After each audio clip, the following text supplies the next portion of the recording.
வாஜ்பாய், அத்வானி அவர்கள்லாம் இருந்தாங்க. மோடிங்கிற தலைவர் வந்ததுக்கு பிறகுதான் இந்த கொள்கைகளையும் சித்தாந்தங்களையும் அவங்களும் பிடிச்சிருக்காங்க. மக்கள்கிட்ட நம்ப வச்சிருக்காங்க. இன்னைக்கு கல்யாண்ராமன் அவர்கள் நான் ஜிகாதிகள் கூட சண்டை போட்டேன் அப்படிங்கிறாரு. வார் ரூம்ல சண்டை போட்டுக்கிட்டு இருக்காரு. இப்ப கல்யாண்ராமன் அவர்கள் சொல்றாரு, அண்ணாமலை அவர்களுக்கு நாங்க எல்லாமே செஞ்சோம். நான் பெத்த பிள்ளை, என் பிள்ளைக்கு ஓ இன்ஷியல் வேணான்னு சொல்லிட்டு தான் அவர் வெளியே வந்தே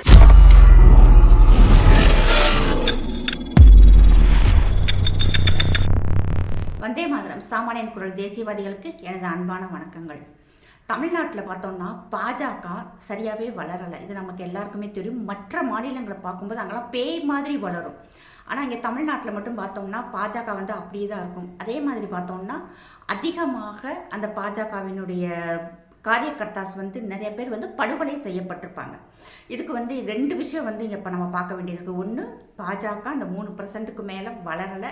அடுத்து பார்த்தோம்னா இங்கே இருக்கும் காரியகர்த்தாஸ் நிறைய பேர் படுகொலை செய்யப்பட்டிருப்பாங்க. மற்ற மாநிலங்களில் பார்த்தோம்னா கையை வைக்கவே பயப்படுவாங்க. ஆனால் இங்கே அதுக்கு ஆப்போசிட்டாக நடந்துக்கிட்டு இருக்கு. அதுக்கு என்ன காரணம் அப்படின்னு சொல்லி பார்த்தோம்னா, இங்கே பாஜகவில் இருக்கக்கூடிய அதாவது மூத்த தலைவர்கள், அதில் இப்போ குறிப்பாக பார்த்தோம்னா நானும் பாஜகக்காரன் அப்படின்னு சொல்லிட்டு திரு கல்யாண்ராமன் அவர்கள் சமீபத்தில் ஒரு பேட்டி ஒன்று கொடுத்துருந்தாரு. அதை நானும் பார்த்தேன். அதுக்கு நம்ம பதில் சொல்ல போகிறோம்.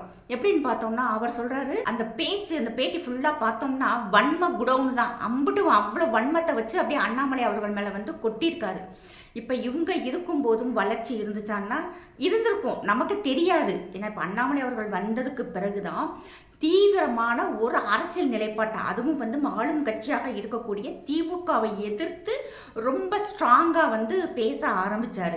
இப்போ கொள்கை இருக்கலாம், சித்தாந்தம் இருக்கலாம், இருந்தாலும் அதை மக்கள்கிட்ட கொண்டு போய் சேர்க்கணும். அதுதான் இங்கே முக்கியமான விஷயம். இப்போ முன்னாடி இருந்த தலைவர்களை பார்த்தோம்னா வாஜ்பாய், அத்வானி அவர்கள்லாம் இருந்தாங்க. ஆனால் இன்னைக்கு மோடி அப்படிங்கிற ஒரு தலைவர் வந்ததுக்கு பிறகுதான் ஆமாம் எங்களுடைய கொள்கை இது, எங்களுடைய சித்தாந்தம் இது அப்படின்னு சொல்லிட்டு ஸ்ட்ராங்காக மக்களுக்கு என்ன இன்னைக்கு இந்துத்துவ பிடிக்குதா, எங்களை பாதுகாக்கணுமா, ஆமாம் இதை அந்த பாஜக எடுத்துகிட்டு போகுது. அதனால் அது பின்னாடி மக்கள் போக ஆரம்பித்தாங்க. அதே மாதிரி இங்கே இருக்கும் நம்ம பாஜகவில் இருக்கக்கூடிய கொள்கையையும் சித்தாந்தத்தையும் இதுக்கு முன்னாடி இருந்த தலைவர்கள் வெளியே மக்கள்கிட்ட கொண்டு சேர்க்கலை. உண்மை அதுதான். இதுக்கு முன்னாடி பார்த்தா பாஜக ஒரு பயந்துக்கிட்டு யாருமே உறுப்பினராக கூட சேர மாட்டாங்க. இந்துடா படத்திற்கு உதவ QR கோடை பயன்படுத்திடுங்க. 2 ஜிபே நம்பர் இருக்குது, ஃபோன்பே நம்பரும் அதுதான். தாராளமாக அது மூலமாக நீங்கள் அனுப்பலாம். ஏதாவது உங்களுக்கு சிரமம் இருந்தால் அதுக்கு நீங்கள் கால் பண்ணி கேட்டுக்கலாம். இதுவரைக்கும் நீங்கள் இந்துடா படத்தை பார்க்கலன்னா அந்த லிங்கை கிளிக் பண்ணி தாராளமாக நீங்கள் பார்க்கணும், மற்றவங்களுக்கும் பகிரணும்னு நான் கேட்டுக்கிறேன். நன்றி, வணக்கம். மோடிங்கிற தலைவர் வந்ததுக்கு பிறகுதான் இந்த கொள்கைகளையும் சித்தாந்தங்களையும் அவங்களும் பிடிச்சிருக்காங்க. மக்கள்கிட்ட நம்ப வச்சிருக்காங்க. அது மாதிரி இன்னைக்கு ராமர் கோயில் கட்டினதாகட்டும், இன்னைக்கு தீவிரவாதத்துக்கு எதிர்த்து ஒரு தைரியமாக போராடுறதாகட்டும், இது எல்லாமே மக்களுக்கு பிடிச்சிருக்கு. அதே மாதிரி தான் தமிழ்நாட்டில் இங்கே இருக்கும் திமுகவையும் இன்னைக்கு இருக்கும் அதிமுகவையும் எதிர்த்து தைரியமாக அரசியல் செஞ்ச தலைவர். இதுக்கு முன்னாடி இருந்த தலைவர்கள் இந்த மாதிரி திமுகவை கழுவி யாருமே ஊற்றிருக்க மாட்டாங்க. KN Nehru, Senthil Balaji, TR Balu, TRB ராஜா, அவங்க ஸ்டாலின், உதயநிதி ஸ்டாலின், அவங்க அத்தனை பேருமே பார்த்தோம்னா அந்த அளவுக்கு, அதாவது அவங்களுக்கு அறிவே இல்லாதவங்க அப்படின்னு சொல்கிற அளவுக்கு தைரியமாக பேசக்கூடிய ஒரு தலைவர் அவர். இதற்கு முன்னாடி இருந்த தலைவர்கள் இப்படி பேசியிருக்கணும், ஏன் பேசலை? அதுதான் என்னுடைய கேள்வி. இன்னைக்கு கல்யாண்ராமன் அவர்கள் நான் ஜிகாதிகள் கூட சண்டை போட்டேன் அப்படிங்கிறாரு. வார் ரூம்ல சண்டை போட்டுக்கிட்டு இருக்காரு. இது தேவையே இல்லை. இங்கே இருக்கும் மக்களுக்கு ஒரு நம்பிக்கையை கொடுக்கணும். இவங்க எங்களை பாதுகாப்பாங்க, இவங்க எங்களுடைய கொள்கையையும் எங்களுடைய சித்தாந்தத்தையும் எங்களுடைய கடவுளை வழிபடுறதுக்கு எந்த விதமான பிரச்சனைகள் இல்லாமல் இவங்க எங்களை கொண்டு போவாங்கங்கிற நம்பிக்கையை இன்னைக்கு இந்த மூத்த தலைவர்கள் கொடுத்துருக்கணும். ஏன் கொடுக்கல? இப்போ கல்யாண்ராமன் அவர்கள் சொல்றாரு, அண்ணாமலை அவர்களுக்கு நாங்கள் எல்லாமே செஞ்சோம், அதாவது பாஜக எல்லாமே கொடுத்துச்சு அப்படின்னு சொல்லிட்டு. ஏன் கொடுத்துச்சு? அதுக்கு அவர் நிகரானவர், அதுக்கு அவர் தகுதியானவர்னு பாஜக மேலிடத்துக்கு தெரிஞ்சிருக்கு, அதனால செலவு பண்ணாங்க. இன்னொன்று பார்த்தோம்னா ரொம்பவும் முகம் சுளிக்கிற மாதிரி வார்த்தை பார்த்தோம்னா, அவருக்கு பொண்டாட்டி பிள்ளை ஜட்டியை தவிர மற்றதெல்லாம் நாங்கள் கொடுத்தோம் அப்படின்னு சொல்கிறாரு. இது அது எப்படி இப்படி ஒரு வார்த்தையை நீங்கள் இவர் சொல்ல முடியும்? இது மிகவும் தவறான வார்த்தை. அதாவது பொண்டாட்டி பிள்ளை ஜட்டியை தவிர மிச்சதெல்லாம் பாஜக ஏன் கொடுக்குது? நமக்காக இதுக்கு முன்னாடி இருந்த தலைவர்கள் யாருமே செய்யாத வேலையை இன்னைக்கு அண்ணாமலை அவர்கள் செஞ்சுக்கிட்டு இருக்காங்க. அவரை பார்த்து இளைஞர்கள் சாரசாரையாக கூட்டம் கூட்டமாக நம்ம கட்சியில் சேர்றாங்க. இன்னைக்கு ஒரு பாஜக தலைவர் இன்னைக்கு அமித்ஷா அவர்களோ நம்முடைய பாரத பிரதமர் அவர்களோ இங்கே தமிழ்நாட்டுக்கு வரும்போது ரோடு ஃபுல்லாக நார்த் இந்தியாவில் தான் அப்படி தான் இருக்கும். கிட்டத்தட்ட பல கிலோமீட்டருக்கு ரோட்டில் மக்கள் வெயிலில் நின்று பார்த்துக்கிட்டு இருக்காங்க. இதை வந்து பாஜக தலைமையிடம் நல்லா நோட் பண்ணுறாங்க. அப்போ இது வளர்றது யாரால, யாருக்காக கூட்டம் கூடுதுன்னு அவங்களுக்கு தெரியுது. அப்போ அவங்களுக்கு வேண்டிய அத்தனை வசதிகளையும் செய்ய வேண்டியது பாஜகவினுடைய கடமை. ஏன்னா அவர் வந்து தன்னுடைய குழந்தை பிறந்ததை அந்த வளர்ச்சி கூட பார்க்காம இங்கே வந்து கட்சிக்காக நமக்காக வேலை பார்த்துக்கிட்டு இருக்கும்போது அப்போ பாஜக செய்ய வேண்டியது அவங்களுடைய கடமை. அதைத்தான் அவங்க செஞ்சுருக்காங்க. இன்னும் சொல்லப்போனா ஜட்டியை கூட நீங்களாம் துவச்சி போட்டுக்கணும் கல்யாணராமன் சார். ஆனால் அதை விட்டுட்டு இங்கே வந்து நீங்கள் வன்மத்தை கொட்டிக்கிட்டு இருக்கீங்க. இன்னொன்று சொல்கிறீங்க, அதாவது வந்து இதுக்கு முன்னாடி இருந்த தலைவர்கள் எம்எல்ஏவுக்கு நிற்கிறாங்க, எம்பிக்கு நிற்கிறாங்க. அப்போ புதிதாக வரக்கூடிய இன்னைக்கு ஒரு 25-30 வயசு இளைஞர்கள் வந்து கட்சிக்கு வர்றாங்க, மக்களுக்கு நல்லது செய்யணும்னு நினைக்கிறாங்க. அப்போ அவங்களாம் பல வருஷங்கள் காத்து கிடக்கணுமான்னு கேட்கும்போது ஆமாம் காத்து கிடக்கணும் அப்படிங்கிறாங்க. ஏன் காத்து கிடக்கணும்? இல்லை நேர்ந்து எதுவும் விட்டுருக்காங்களா? அப்போ இவங்க சாகிற வரைக்கும் இவங்களேவும் பாராளுமன்ற சட்டமன்ற எலெக்ஷனில் நிற்பாங்க, தோத்தும் போவாங்க. 7 தடவை 8 தடவை நின்று அடுத்து வரக்கூடிய இன்னைக்கு இந்த ஹரிஹரன் மாதிரி, எஸ்ஜி சூர்யா மாதிரி, வினோஜ் மாதிரி, இளையபாரதம் கார்த்திக் மாதிரி, அண்ணாமலை மாதிரி, அமர் பிரசாத் ரெட்டி மாதிரி இருக்கிற இளைஞர்கள் உங்களுக்கெல்லாம் பின்னாடி ஆள் வளர்த்து விட்டுக்கிட்டே இருக்கணும். தெருவா நடந்து வந்து ஆட்களை சேர்க்கணும். அண்ணாமலை அவர்கள் எண்மண் எண்மக்கள் யாத்திரை மாதிரி இதுக்கு முன்னாடி யாரும் நடத்தியிருக்கா? அப்படி நடந்திருந்தாலும் இவ்வளோ கூட்டம் வந்திருக்குமா? நைட்டு 12 மணி வரைக்கும் காத்து கடந்து மக்கள் பார்த்தாங்க. தன்னுடைய ரத்தத்தை வேர்வையாக சிந்தி கிராமமாக நடந்து இன்னைக்கு கிராமந்தோறும் பாஜக கொடியை நட்டு வச்சுட்டு போயிருக்காரு. அது மாதிரி ஒரு தலைவர் இறங்கி இங்கே வேலை பார்த்துருக்கீங்களா? இதுக்கு முன்னாடி ஏன் நீங்கள்லாம் கட்சி வளர்க்கலாம்? வருஷத்துக்கு 1% ஓட்டு பர்சன்டேஜை கூட்டியிருந்தா கூட இன்னைக்கு 50-60% இன்னைக்கு பாஜகவுக்கு வச்சிருக்கணும். ஆனால் அதெல்லாம் விடலை. ஏசி ரூம்குள்ளே உட்காந்துக்கிட்டு பேசுறது ரொம்ப ஈஸி. தெருவில் நடந்து தொண்டர்களுடைய மனநிலை என்னான்னு புரிஞ்சுக்கணும். அதே மாதிரி பார்த்தோம்னா ரொம்ப அது என்ன ஒரு பாடி லாங்குவேஜ், அவ்வளோ ஒரு எகத்தாளமா அப்படி அது ஒரு மாதிரி அந்த பாடி லாங்குவேஜ் பார்க்கும்போதே எரிச்சலாக இருக்குது. அதான் நீங்கள் ஜிகாதிகள் கூட சண்டை போட்டுக்கலாம், அதெல்லாம் இங்கே பெரிய விஷயமே இல்லை. ஏன்னா ஜிகாதிகளோட சண்டை போடுறதுக்கு நம்மளுடைய கவர்மெண்ட் இருக்குது, அது பார்த்துக்கிறோம். ஆனால் இங்கே வந்து தொண்டர்களுக்கு நீங்கள் என்ன நம்பிக்கையை கொடுத்துருக்கீங்க, அதுதான் இங்கே தேவை. இன்னொன்று, யாரோ பெத்த பிள்ளைக்கு இன்ஷியல் போடுறாதுன்னு சொல்கிறீங்க இல்லையா? இப்போ வந்து ஒருத்தர் வந்து ஒரு புக்கு எழுதியிருக்காரு மோடியை பற்றி. அதாவது நம்முடைய பாரத பிரதமர் நம்ம தமிழ்நாட்டுக்கு என்னென்ன சாதனைகள் செஞ்சிருக்காரு, எவ்வளோ விஷயங்களை பண்ணியிருக்காருன்னு சொல்லிட்டு ஒருத்தர் ஒரு புக்கு எழுதுறாரு. அவர் வந்து உங்களுக்கு ஒரு முன்னுரை எழுத புக்கை கொடுத்தா, இந்த புக்குக்கு நான் தான் ஆசிரியர், இணை ஆசிரியராக உனைய போட்டுக்கலாம் அப்படின்னு சொல்லிட்டு கேட்டவர் தானே அந்த கல்யாணராமன். அதுக்கு தான் அவரே நேர்லேயே சொல்லியிருக்காரு, இது நான் பெற்ற பிள்ளை, என் பிள்ளைக்கு இன்ஷியல் வேணான்னு சொல்லிட்டு தான் அவர் வெளியே வந்து அண்ணாமலை அவர்களை வச்சு அந்த புக்கை வெளியிட்டிருக்காரு. இதுதான் வந்து இன்னொருத்தன் பெற்ற பிள்ளைக்கு இன்ஷியல் வைக்கிறது. அதை வந்து அண்ணாமலை அவர்கள் சொல்றதுக்கு உண்டான தகுதி கல்யாணராமனுக்கு இல்லை. ஒரு கல்யாணராமனுக்கு இது நிறைய கல்யாணராமன்களுக்கும் பொருந்தும். இன்னொன்று பார்த்தோன்னா நிறைய பேர் வந்து அண்ணாமலை அவர்கள் வந்து பாஜகவை வளர்க்க வரலை, அவர் வந்து ஹிந்துத்துவாவை வரலை அப்படிங்கிறாங்க.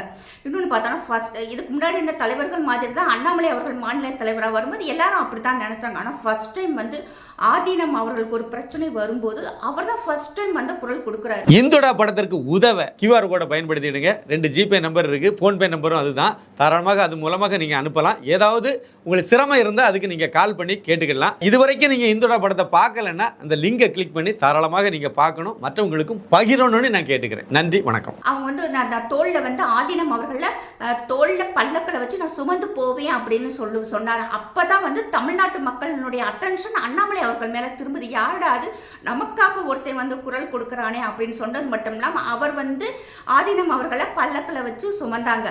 இது வந்து இதற்கு முன்னாடி இந்த தலைவர்கள் யாருமே வந்து தைரியம் கொடுக்கல. அதற்கு பின்னால் பார்த்தோம்னா எலெக்ஷன் டைம்லேயோ எந்த டைமில் போனாலும் அவர் வந்து தன்னுடைய மத அடையாளத்தை அழிக்கலை. தொப்பி போடாமல் தான் போய் உட்காந்து மஸ்ஜித்துகளில் வந்து நோம்பு கஞ்சி குடிச்சிட்டு வந்திருக்காரு. ஆனால் மற்ற தலைவர்கள் பார்த்தோன்னா எல்லாரும் தொப்பி வச்சுட்டு தான் போவாங்க. எப்படி இவர்கள் நம்முடைய அண்ணாமலை அவர்கள் பார்த்தோன்னா மோடி மாதிரி, யோகி மாதிரி, ஹேமந்த் பிஸ்வ சர்மா மாதிரி அவங்களுடைய அடையாளத்தை நாங்கள் அப்படித்தான் இருப்போம், உங்களுடைய மதத்தையும் நாங்கள் மதிக்கிறோம் அப்படின்னு சொன்னார். அதை வந்து இவர் ஃபாலோ பண்ணிக்கிட்டு இருக்காரு. இது வந்து மக்களுக்கு எல்லாருக்குமே பிடிச்சிருக்கு. இவர் எப்படி வந்து ஹிந்துத்துவாவை வந்து வளர்க்க வரலன்னு நிறைய பேர் சொல்கிறாங்க. பாஜக வளரலை அப்படிங்கிறாங்க. 3%லேருந்து 11, கூட்டணியில் 18% கொண்டு வந்திருக்காங்க. அதே ஓட்டு பர்சன்டேஜ் இந்த தடவையாவது வந்திருக்கணும்ல பாஜகவுக்கு, ஏன் 11% வரலை? மறுபடியும் அதே 3% தானே இருக்குது. என்னைக்கு அவரை வந்து மாநில தலைவராக விளக்குனாங்களோ அப்பயே வந்து தொண்டர்களுடைய மனநிலை வந்து ரொம்ப வீக் ஆயிடுச்சு. இப்போ எங்கள் வீட்லேயே சொல்லுவாங்க, முதல்ல வந்து பாஜக விட்டு அண்ணாமலை வெளியே வந்தாதான் இவருக்கு வந்து ஒரு நல்ல விடிவு காலம் அப்படின்னு. அப்போ எனக்கெல்லாம் கோவம் வரும். பாஜக வளர்ந்துகிட்டு இருக்க நேரத்தில் எதுக்கு இப்படிலாம் சொல்கிறீங்க, பேசாமல் வாயை வச்சுக்கிட்டு இருங்கன்னு சொல்லும்போது, இல்லை அங்கே வந்து அவருக்கு சரியான அங்கீகாரம் கிடைக்கல, அவரை வந்து பயன்படுத்திக்கிற மாட்டேங்கிறாங்க, அதனால் அவர் வெளியே வரட்டும், கண்டிப்பாக தொண்டர்கள் அவருக்கு சப்போர்ட் பண்ணுவாங்கன்னு சொல்லும்போது உண்மையிலே எனக்கெல்லாம் வருத்தமாக இருக்குது. ஒரு பெரிய தேசிய கட்சி அண்ணாமலை மாதிரி ஆட்களை பயன்படுத்தலை அப்படின்ட்டு. இன்றைக்கி கட்சி வளரணும்னா ஒரு சில சாக்ரிஃபைஸ் பண்ணித்தான் ஆகணும். அதை வந்து பாஜக தலைமையிடம் வந்து தவறுது. ஏன் தவறுதுன்னா, இந்த இது மாதிரி கல்யாணராமன் மாதிரி ஆட்கள் பாஜக கட்சிக்குள்ளே இருந்தால் எப்படி வளரும்? எதிரில் இருக்க எதிரியை கூட நம்ம அடிச்சிடலாம், ஆனால் கூட இத்தனை துரோகிகளை வச்சுக்கிட்டு இருக்கும்போது எங்கிட்ட அவர் வளருவார்? எப்படி வந்து அவர் கட்சியை வளர்ப்பார்? இப்போ வந்து கல்யாணராமன் பேச்சு ஒவ்வொரு பேச்சிலையுமே பார்த்தோம்னா ஒரு திமிர்த்தனம் தெரியுது. எங்கே கட்சியை வளர்த்துருக்காங்க, எங்கே என்கிட்ட வந்து டிபேட்டில் 1 to 1 உட்கார சொல்லுங்கள், நான் கிழிச்சு தொங்க விட்டுருவேன் அப்படிங்கிறாங்க. நான் ரெடி, நான் டிபேட்டுக்கு வர்றேன். நான் எந்த அரசியல் கட்சியும் இல்லை, நான் பாஜக உறுப்பினர் கூட இல்லை. எனக்கு மோடியை பிடிக்கும், எனக்கு அண்ணாமலை அவர்களை பிடிக்கும், அதனால் வந்து நான் அவங்களுக்கு சப்போர்ட் பண்ணி நான் பேசுகிறேன். கல்யாணராமன் அவர்கள் என்கிட்ட கேள்வி கேட்கட்டும், நான் பதில் கொடுக்குறேன். நீங்கள் கிழிச்சு தொங்க விடுவீங்க, நாங்கள் கிழிச்சு கேப்பை நட்டு விட்டுருவோம். அந்த மாதிரி எனக்கும் பேச தெரியும். பாஜகவினுடைய வளர்ச்சி தமிழ்நாட்டில் எந்த அளவுக்கு வந்திருக்கு அப்படின்னு சொல்லி ஸ்டில் அது வரைக்கும் என்னால் சொல்ல தெரியும். ஏன்னா என்கிட்ட அந்த அளவுக்கு நான் கண்கூட பார்த்துக்கிட்டு இருக்கேன். நேற்று ஒரு கூட்டம் போட்டிருக்காங்க, அந்த இன்றைக்கி இருக்கும் இளைஞர்கள் எல்லாரும் சேர்ந்து, அதுக்கு அக்கா நீங்கள் வாங்க வந்து நீங்கள் என்னன்னு பாருங்கள், நீங்கள் கூட வந்து நில்லுங்க அப்படின்னாங்க. அதில் போய் பார்த்தா நிறைய ஐடி விங்கை சேர்ந்த மாவட்ட நிர்வாகத்தில் இருந்த நிர்வாகிகள், அவ்வளோ டேலண்டட் பர்சன். எனக்கெல்லாம் அவ்வளோ வைத்தறிச்சலாக இருக்குது. இப்படியாப்பட்ட பிள்ளைகளை பூரா பாஜக ஏன் பயன்படுத்திக்கிறலாம் அப்படின்னு சொல்லிட்டு. அப்போ இப்படியாப்பட்ட ஆட்கள் எல்லாருமே அண்ணாமலை அவர்கள் பின்னாடி போகும்போது அவருடைய கரம் இன்னும் வலுப்படும். இன்னொன்று பார்த்தீங்கன்னா, சாதாரண தொண்டன் கூட எங்களை காப்பாற்றுவார், எங்களுடைய மதத்தை அண்ணாமலை அவர்கள் காப்பாற்றுவார் அப்படின்னு நம்புகிறாங்க. அந்த நம்பிக்கை அண்ணாமலை அவர்கள் கண்டிப்பாக வந்து 1% கூட வீணடிக்க மாட்டாருன்னு நான் நினைக்கிறேன். ஏன்னா இங்கே பார்த்தோம்னா எல்லாரும் வந்து மதசார்பற்றன்னு சொல்லிட்டு அண்ணாமலை அவர்கள் சொன்னார் அப்படிங்கிறாங்க. நானும் அந்த வீடியோ பல தடவை பார்த்துட்டு அவர் எந்த இடத்துல மதசார்பற்றன்னு சொல்லியிருக்காரு அப்படின்னு எனக்கு தெரியல. இது வந்து ஏதோ ஒரு பத்திரிகையில் வந்தது, அதை எல்லாரும் பிடிச்சிட்டாங்க. அப்படி மதசார்பற்ற அப்படின்னு சொன்னோம்னா எல்லாருக்குமான அரசியலாக தான் அவர் எடுப்பார். நாங்கள் ஆட்சிக்கு வந்தால் ஸ்ரீரங்கம் கோயில் முன்னாடி இருக்கக்கூடிய ஈவேரா அவர்களுடைய சிலையை ஃபஸ்ட்டு உடப்போன்னு தைரியமாக சொன்னார். அந்த தைரியமாக ஏன் இதற்கு முன்னாடி இருந்த தலைவர்கள் செய்யலை? அதே மாதிரி எத்தனையோ தொண்டர்கள் வந்து படுகொலை செய்யப்பட்டாங்க. அன்னைக்கு வந்து இருக்கிற மற்ற மக்களுக்கு ஒரு பயத்தை தான் கொடுத்துச்சு. ஆனால் இன்னைக்கு ஒரு பொய் கேஸ் போட்டு தன்னுடைய தொண்டர்கள் மேலே கையை வச்சேன்னு வச்சுக்க, உடனே நான் சும்மா விட மாட்டேன்னு சொல்லிட்டு தைரியமாக பேசி அதை மக்களுக்கு வந்து ஒரு பயத்தை இல்லாமல் ஒரு தைரியத்தை தான் அண்ணாமலை அவர்கள் ஏற்படுத்தியிருக்காங்க. இப்படிப்பட்ட தலைவர்கள் தான் பாஜகவுக்கு வேணும்.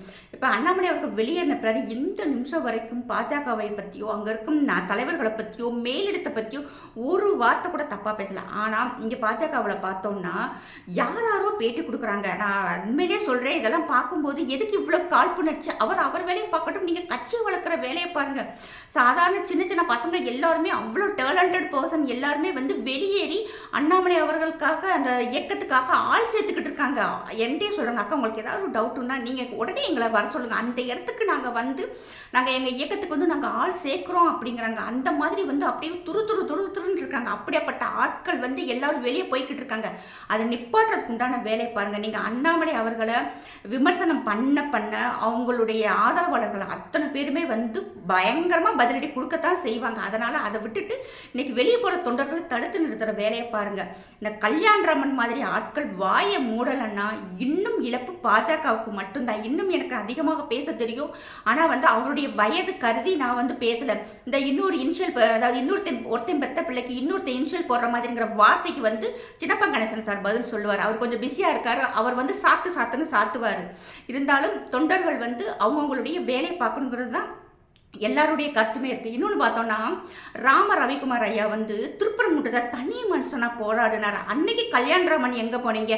அன்னைக்கு அவர் கூட வந்து நின்றுக்கணும் இல்லையா? அந்த மனுஷன் 2 பேர் மட்டும் மேலே போய் நாங்கள் விளக்கேற்றிட்டு வர்றோம்னு சொன்னார். அவரை வந்து பாஜக மிஸ் பண்ணிருச்சா? அவரை அந்த இடத்துல வந்து ஒரு வேட்பாளராக போட்டிருக்கலாம் இல்லையா? ஆனால் அந்த இடத்துல போடலை. அதே மாதிரி அர்ஜுன் சம்பத் அவர்களை வந்து எந்த விதமாக வந்து ஒதுக்கி வச்சுருக்காங்கன்னு பாருங்கள். இப்போல்லாம் சோஷியல் மீடியாவில் வருது, அண்ணாமலை மாதிரி அர்ஜுன் சம்பத் ஐயா வந்து இளைஞராக இருக்கும்போது அவர் வந்து கடல் கடந்த காவி அப்படிங்கிற தலைப்பில் வந்து பேசினதாகவும் அப்போ வந்து இந்த இளைஞர்கள் இவர் பின்னாடி போனாங்க. ஆனால் அர்ஜுன் சம்பத் அவர்களை வந்து பாஜக வந்து பயன்படுத்திக்கிறல. அவரை வந்து வந்து ரொம்பவும் துச்சமாக நினைச்சதுனால அவர் வெளியே வந்துதான் வந்து இந்து மக்கள் கட்சின்னு ஆரம்பிச்சிருக்காரு அப்படின்ட்டு. அப்ப அன்னைக்கு அர்ஜுன் சம்பத், இன்னைக்கு அண்ணாமலை அவர்கள். ஆனா இன்னைக்கு அண்ணாமலை அவர்களை வந்து இங்க இருக்கும் தமிழ்நாடும் தமிழ்நாட்டு மக்களும் கண்டிப்பாக விடமாட்டாங்க. இன்னொன்னு பார்த்தோம்னா, இதுக்கு முன்னாடி எத்தனையோ பாஜக தலைவர்கள் வந்திருக்கலாம். இஸ்லாமியர்கள் யாரும் வந்து அந்த தலைவர்களுக்கு ஆராத்தி எடுத்ததில்லை, ஷால்வை போட்டதில்லை, குரான் பிரசன்ட் பண்ணதில்லை, நின்று ஃபோட்டோ எடுத்தது இல்லை. ஆனால் இன்னைக்கு எத்தனையோ இஸ்லாமிய பெண்கள், எத்தனையோ இஸ்லாமிய இளைஞர்கள் பார்த்தோம்னா அண்ணாமலை அவர்களை பிடிச்சு போய் அந்த சித்தாந்தம் பிடிக்குதோ இல்லையா, அண்ணாமலை பிடிச்சிருக்கு. எத்தனை பேர் என்கிட்ட கேட்பாங்க, எதுக்கு அவரை வந்து வெளியே விளக்குனாங்க, எதுக்கு அவர் பாட்டுக்கு இருந்திருக்கலாமேன்ட்டு. அப்போ நான் சொன்னேன், நான் வந்து பாஜக இல்லை, அங்கே உள்ள நடக்குதுன்னு என்னன்னு தெரியாது. ஆனால் எதுனாலும் வந்து கட்சி மேலிடம் வந்து நல்லது தான் பண்ணுவாங்கன்னு நான் சொன்னேன். ஆனால் இந்த அளவுக்கு வந்து இவரை மிஸ் பண்ணுவாங்க அப்படின்ட்டு நானே நினைக்கல. இந்த இழப்பு கண்டிப்பாக இது பாஜகவுக்கு தான். அந்த கல்யாணராமன் மாதிரி இருக்க ஆட்கள் வந்து வாயை மூடிக்கிட்டா பாஜகவுக்கு இழப்பு இன்னும் கம்மியாக இருக்கும். இல்லை இன்னும் பேசுனாங்கன்னா இன்னும் பாஜக தொண்டர்கள் வந்து மனசு வெறுத்து வெளியிடுவாங்க. இன்னைக்கு ஒவ்வொருத்தவங்க சொல்லும்போது நமக்கே வந்து ரொம்ப கஷ்டமாக இருக்கு. இதனால இதோட வந்து பாஜகவில் இருக்கக்கூடிய ஆட்கள் வாயை முடிக்கங்க. ரொம்ப கஷ்டமாக இருக்கு. நம்ம நேசிச்சுட்டு இருக்கு இன்னைக்கு ஒரு கட்சியில வந்து இன்னைக்கு ஆட்கள் இல்லாம போறாங்களே அப்படின்ட்டு அதை தடுத்து நிறுத்திட்டு கட்சியை வளர்க்கறதுக்கு உண்டான வேலையை பாருங்க. அவர் தான் போயிட்டாருல்ல, உங்களுடைய பெர்சன்டேஜ் அப்படியே இருக்குல்ல, இன்னும் நல்ல அந்த தாமரைக்கு தண்ணியை உரத்தையும் போட்டு நல்லா வளருங்கன்னு தான் நான் சொல்லுவேன். ஜெய்ஹிந்த், ஜெய் பாரத். இந்துடா படத்திற்கு உதவ கியூஆர் கோடை பயன்படுத்திடுங்க. 2 ஜிபே நம்பர் இருக்கு, ஃபோன்பே நம்பரும் அதுதான். தாராளமாக அது மூலமாக நீங்க அனுப்பலாம். ஏதாவது உங்களுக்கு சிரமம் இருந்தால் அதுக்கு நீங்க கால் பண்ணி கேட்டுக்கலாம். இதுவரைக்கும் நீங்க இந்துடா படத்தை பார்க்கலன்னா அந்த லிங்கை கிளிக் பண்ணி தாராளமாக நீங்க பார்க்கணும், மற்றவங்களுக்கும் பகிரணும்னு நான் கேட்டுக்கிறேன். நன்றி, வணக்கம்.